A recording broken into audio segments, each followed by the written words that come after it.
All right, so I did want to rap to you a little bit about well, two things. First is the resilience of the human spirit. Second is the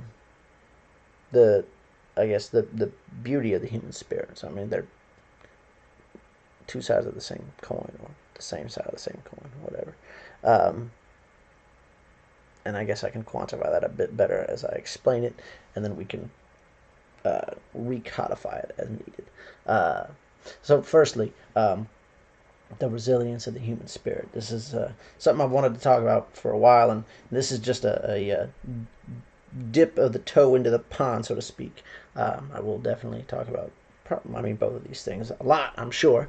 We're going to be exploring a lot of things on this channel, and this is why I made this channel. I do have another channel, of course. Excuse me, Surviving the Female Narcissist. You can guess what that one's about. This one is the free speech channel, where I will say anything and talk about anything that I damn well feel like fucking talking about.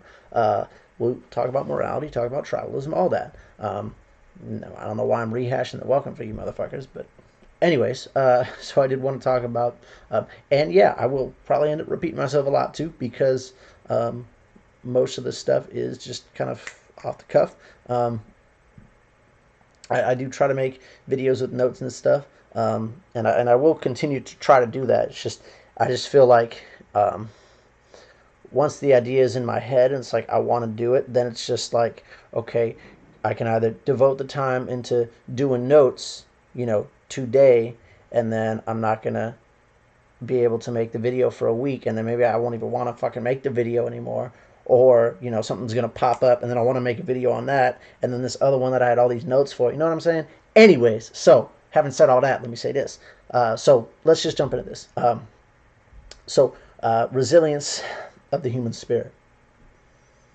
This has been something that's really been on my mind a lot. So, I work, as I believe I've mentioned, I serve people with disabilities, all sorts of disabilities, physical, intellectual, mental, emotional. And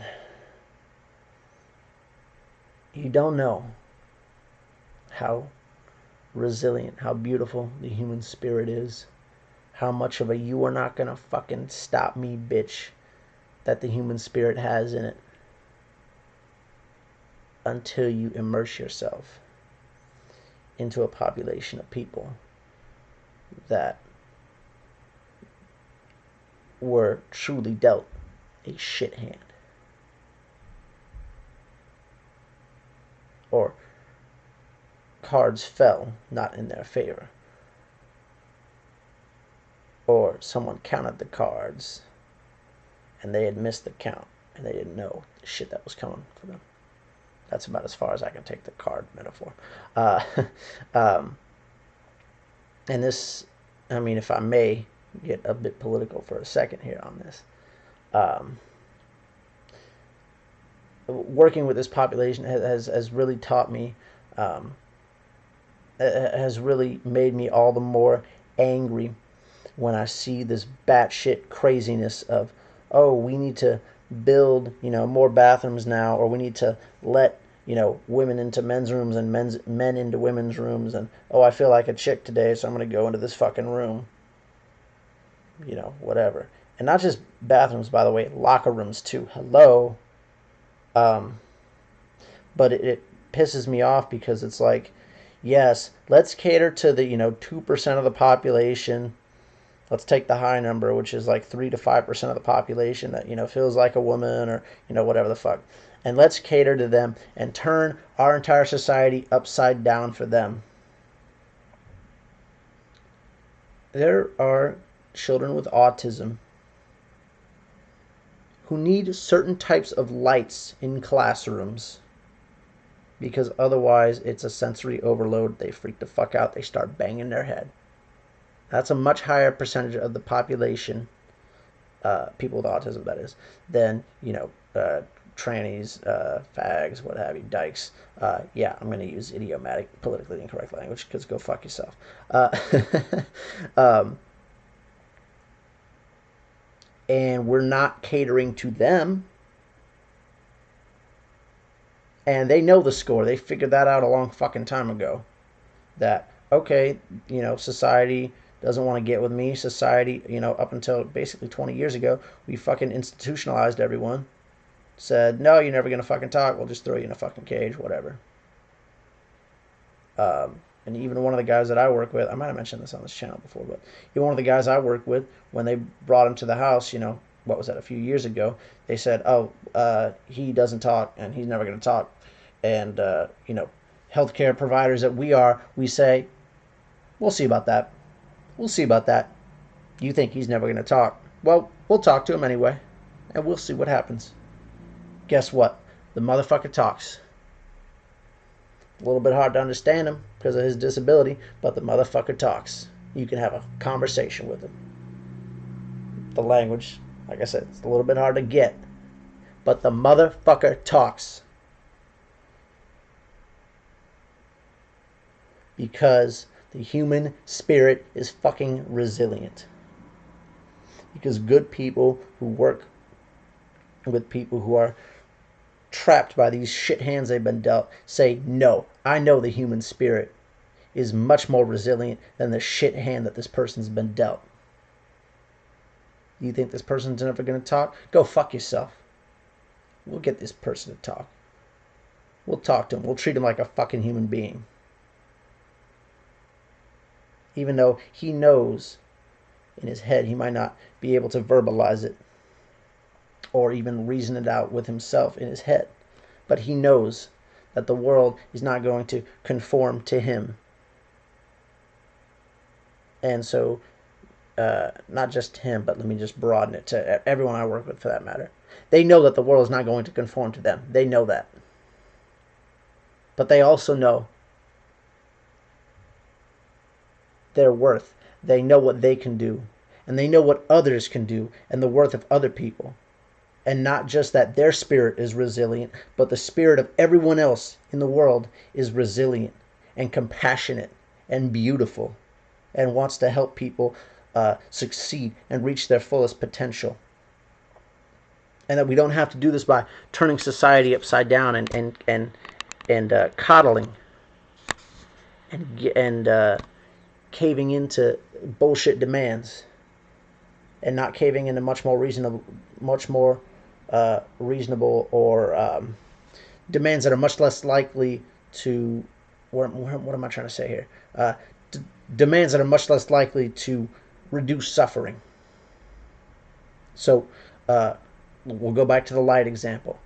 If a child with autism, has a certain light in the room that's gonna make him go fucking crazy, sensory overload, start bashing his head into the wall. If we just change that light, that reduces so much suffering.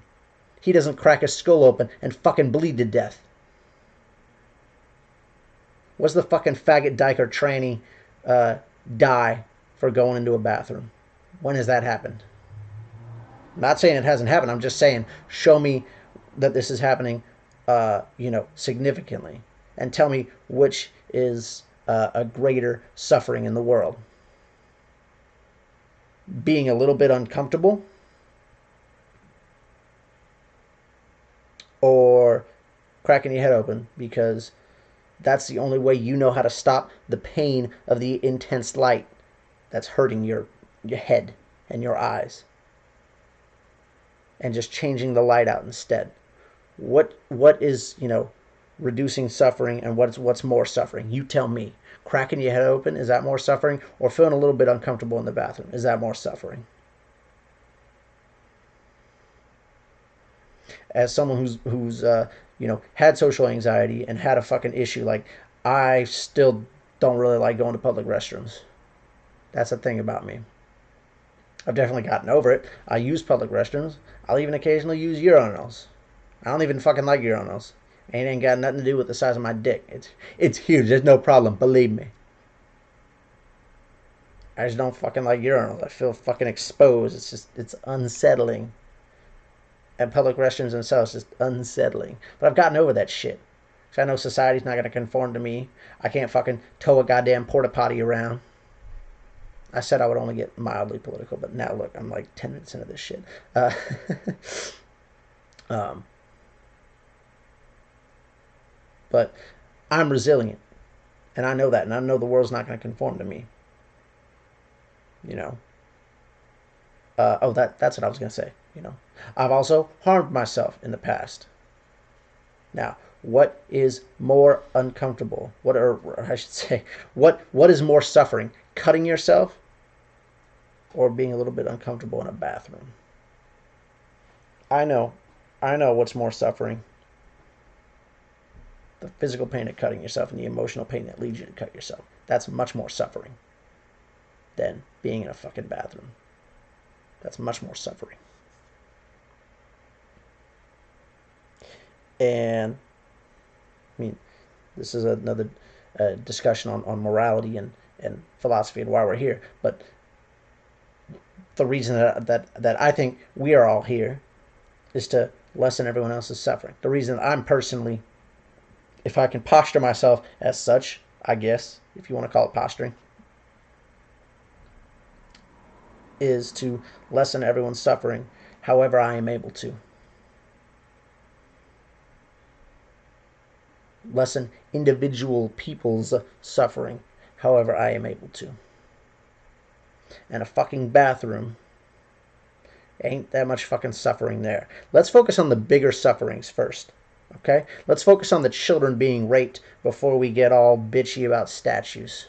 Okay? I mean, Jesus Christ. But now I've strayed a little bit from the topic. The resilience of the human spirit. The human spirit is resilient, is what I'm getting at here. Is that the people with disabilities, they say, you know what? Fuck you, disease. Fuck you, fucking legs that won't fucking let me walk. Fucking spinal cord injury. Fuck you. I'll go out and I'll be on a surfboard and I'll fucking skateboard. I'll find a way to enjoy my fucking life anyway. Fuck you, depression. I'll find a way to enjoy my fucking life anyway. And again, being honest with yourself about if you're taking antidepressants, you know, accepting the implicit risk. And the implicit risk, you know, part of implicit risk is just that, well, yeah, I mean, I'll call it implicit risk. I think the biggest implicit risk you can take is not knowing all the risks, right? And with some of these drugs, we don't know all the risks. And that's, ain't no other bigger risk than that. Like I said before, if you are not knowledgeable, or if you're just not honest with yourself about the risk of, you know, downing a whole fifth of vodka, that's the biggest risk you can take, is not knowing that risk. If you know the risk and then do it anyway, then you're just a jackass. Because it's not a risk per se, because you're fully well aware and you're taking, implicitly choosing to do that, so taking responsibility for it. But if you don't even know the risk, fuck me, that's the biggest risk you can possibly take. Because if you've ever taken a risk and then going, oh shit, if you've ever done something really dangerous and then afterwards it was brought to your attention, like, dude, you could have motherfucking died. And then you go, oh shit, suddenly you recoil. And you're like, dude, if I had known that that was the situation, I would have fucking done that. When I got held up at gunpoint 4 years ago. If I had known when I woke up that morning that if I go out and park with my girlfriend, I'm going to get 3 guns in my face. That wasn't the reason why I got 3 guns in my face, but if I would have known that that was the risk that I was taking by doing that, I wouldn't have fucking done that. Anyways, what I'm saying though is the dominant theme of this was supposed to be, anyways, the resilience of the human spirit, and the resilience of the human spirit is just that. Is saying, now, you know what, I might have you know, a mutation in my genes, you know, in my chromosomes.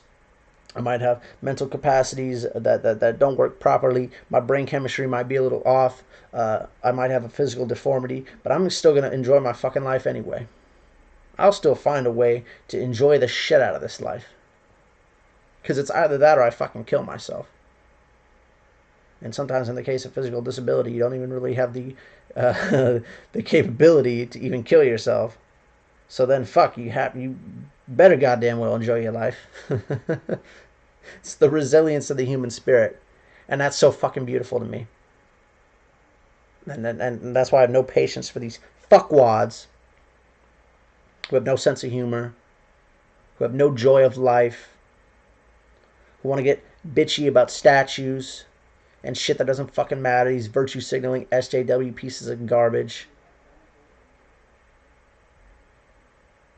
When there's actual suffering that's happening, firstly, and then secondly, not only is there actual suffering that's happening, but there's actual overcoming of actual suffering that's happening.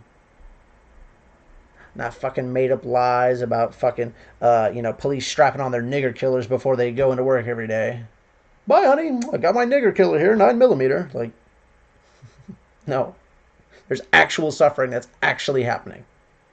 But the resilient human spirit says, fuck this pain and suffering.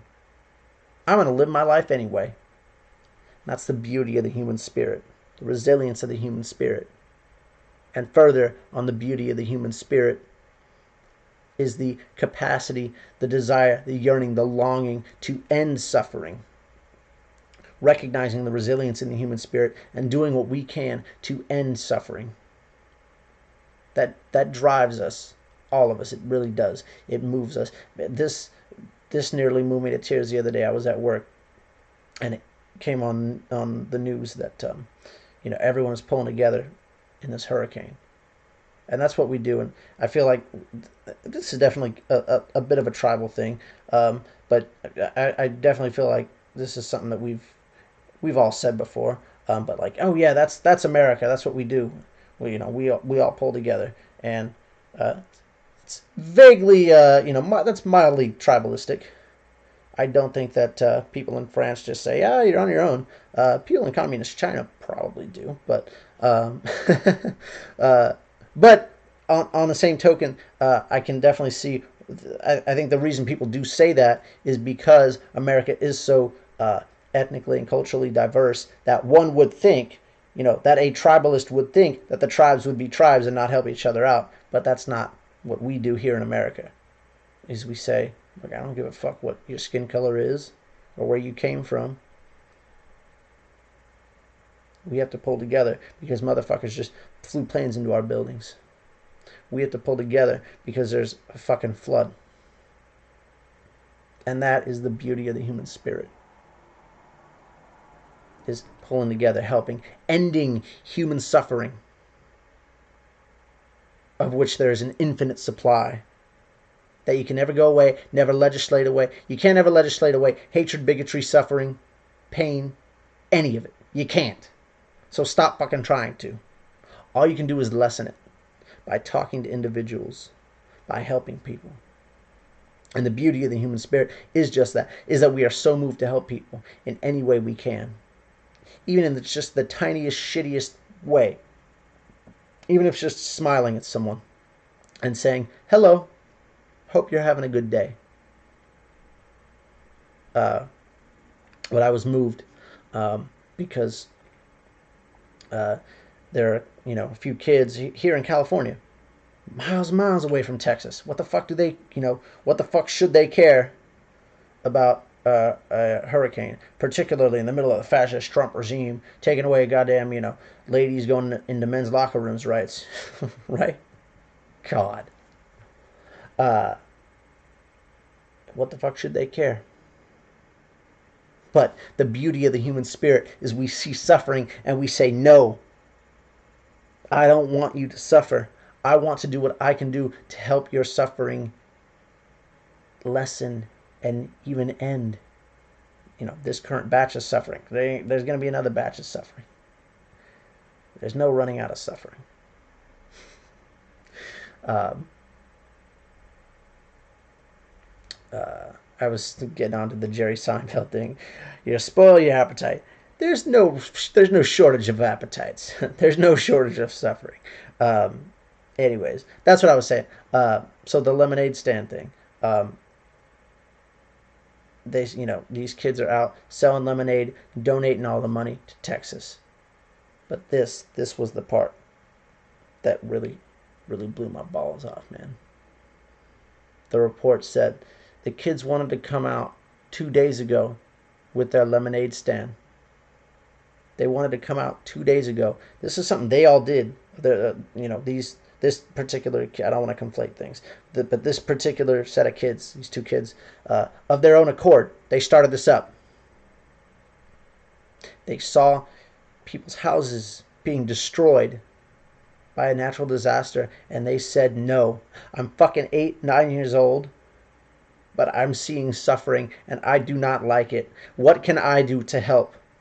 I'm not in Texas. I'm in California. I'm 8, 9 years old. How can I help?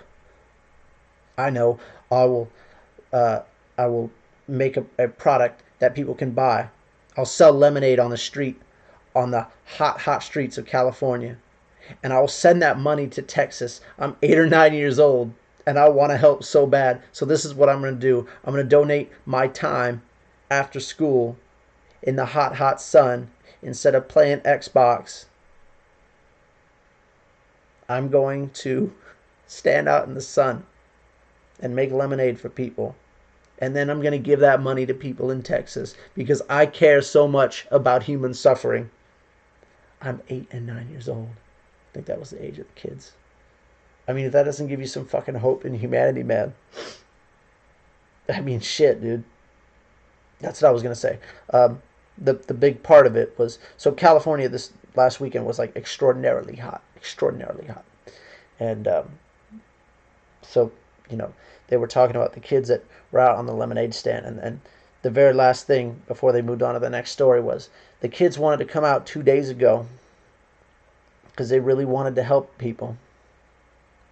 But the parents, so concerned for their child's safety, because it was so fucking hot, the parents wouldn't let them. But the kids, in spite of the heat, in spite of, potentially even fucking getting a heat stroke, passing out from exhaustion, or just a really shitty sunburn, wanted to fucking help anyway. And that, my friends, is the beauty and the resilience of the human spirit. That is the Bodhisattva vow, right? That is the Bodhisattva vow. Is I want to end your pain and suffering, even if it causes me discomfort, even if it means I can't get by and can't get out of my own pain and suffering, or even if I suffer all the more because of it, or even if I'm made a little bit uncomfortable, I want to help you.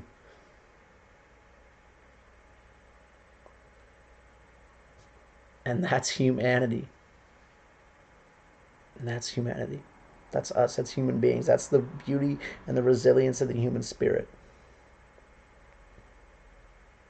But by all means, bash people's heads in with bricks because you don't like what they say. And loot and riot because you don't want to hear someone speak. And punch someone and call them names without even hearing what they're saying. And tear down statues because they're statues. Instead of actually lessening actual suffering. You fucking pathetic sack of shit. Yeah, that's where I'll end on that. But no, I don't want to end on that. That's really dark. I want to end on the beauty of the human spirit because it's so beautiful. It's so beautiful.